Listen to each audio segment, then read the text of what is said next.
In this video, we'll show you how to change the struts on your Chevy Silverado. You can find them on CarParts.com via the link in the description. For safety reasons, we strongly suggest watching our video on how to jack your Chevy Silverado safely. From the engine compartment, unclip all the wiring harness clips on the upper strut mount retaining nuts.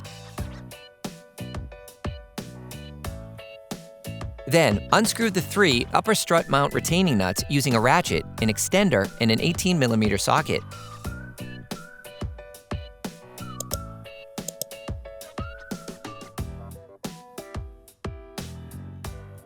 Brush the 2 strut foot bolts.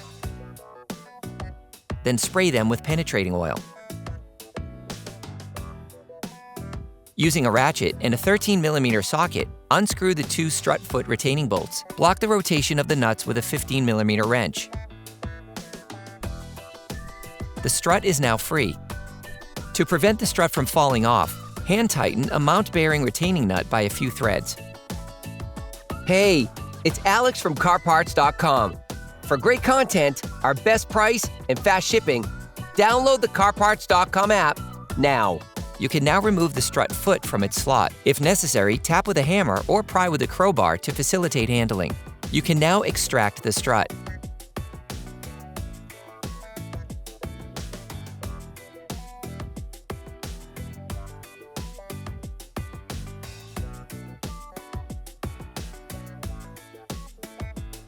You can order the struts used in the video on CarParts.com via the link in the description. Take your new strut. Unscrew the 3 nuts holding the strut mount bearing.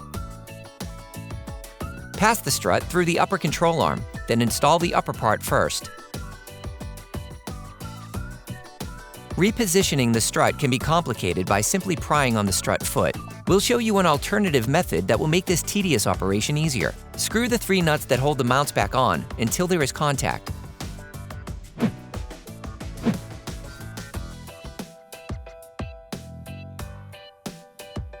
Press the lower control arm to gain space for the strut foot. The strut foot will then automatically move into position above the lower control arm. Finish adjusting the strut foot by prying on it with a small crowbar.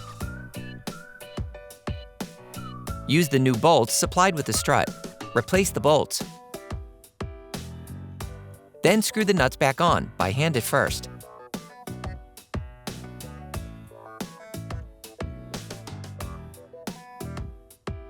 Screw them in using a socket wrench and a 13mm socket. Block the rotation with a 15mm wrench. Finish tightening using a torque wrench.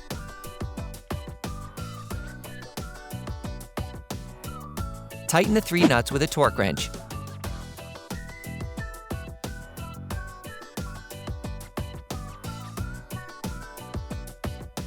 Then reattach the clips.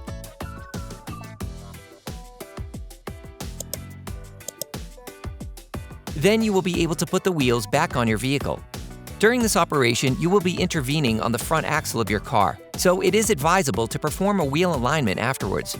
Put the car back on the ground and block the wheels properly. Operation complete. Quality parts, priced right, CarParts.com.